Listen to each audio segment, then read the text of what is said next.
Hi guys.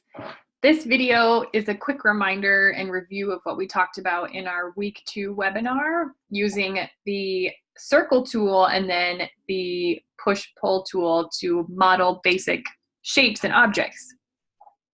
So in the first week, we talked about how to use the rectangle tool and the pen tool and draw lines and rectangles. So if you remember, you just click the rectangle tool, you click once, drag, click again, it creates a rectangle. Well, we can do the same thing with the same tool if we switch to circle. However, this is slightly different. When you click with the circle and then you click again, it creates a circle just like the rectangle. But in order to get certain dimensions of these shapes, they work in different ways. So if I want to create a square and I want it to be 1 foot by 1 foot, remember that I'm using the rectangle tool, and when I click once, after I start to drag my mouse, I'm just going to type 1 foot, comma, 1 foot, enter. Now it just created a 1 foot by 1 foot rectangle for me right there. It's kind of small. Let me get a little closer so you can see that's my 1 by 1 square. So let's do another one just so you can see that again. I click once with the rectangle tool. As I start to drag, let's make this one 2 feet by 3 feet. I just have to type as it's dragging 2 feet, comma, 3 feet. And then I hit enter and it creates that rectangle for me. With the circle tool, it's slightly different because it's measuring in a different way.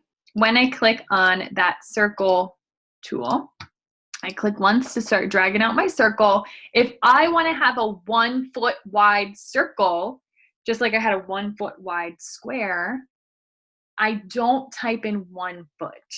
I actually type in 6 inches because that's half of a foot.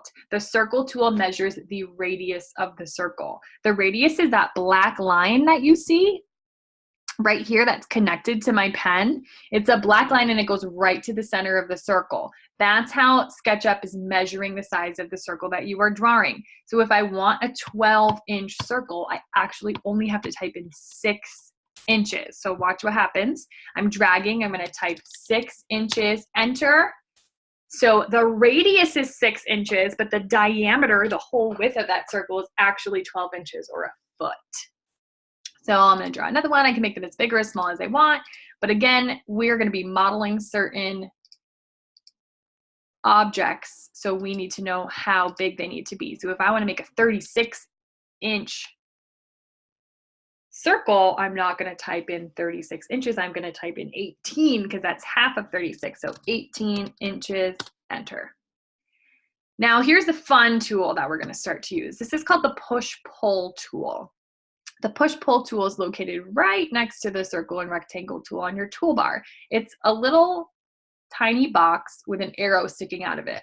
When you click on that and you move around your screen, you'll notice that when the push-pull tool is actually on top of one of the shapes you created, there's that little stipple dotted effect that happens. That's how you know you're actually hovering over the face of that shape.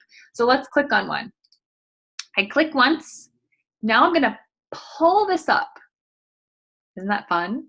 So quickly, we've created a 3-dimensional object. When I click again, that's when it stops pulling. I can do this to all my shapes. I can make some of them really huge, some of them really small. Sometimes it's hard to grab onto the tiny ones. Here we go. So I can turn all of these 2-dimensional shapes into 3-dimensional objects pretty easily.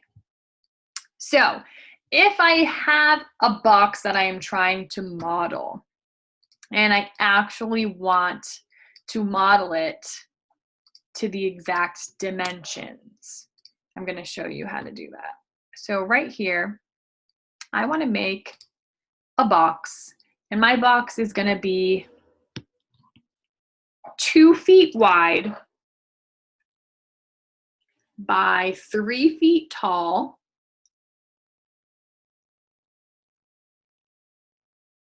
So, but I really need to know 3 dimensions because I need to know how big to make my rectangle first and then how high up to pull my object to 3 dimensions. So if it's 2 feet wide and 3 feet tall, I still need to know the length of that box.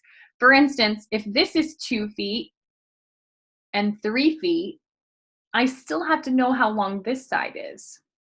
So if I want to make it 2 feet wide, 3 feet tall, and then 6 feet in length, here's how I'm going to do that. I'm going to click on my rectangle tool. I'm going to click and start to drag.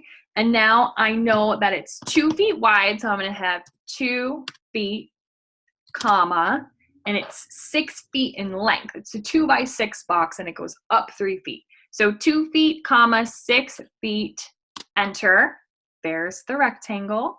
And now I know it needs to be 3 feet tall. So when I click on the push-pull tool, once I, oops, let me do this again.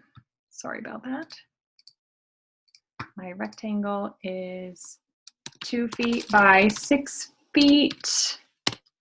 Okay, there it is. Push-pull tool, click inside. I want it to come up 3 feet. I can try to be really strategic and pull this up until my distance box at the bottom says exactly 3 feet, but sometimes that's really, really hard to do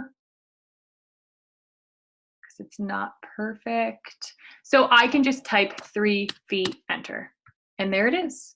That's 2 feet in width by 6 feet in length and 3 feet in height. So same thing with a cylinder.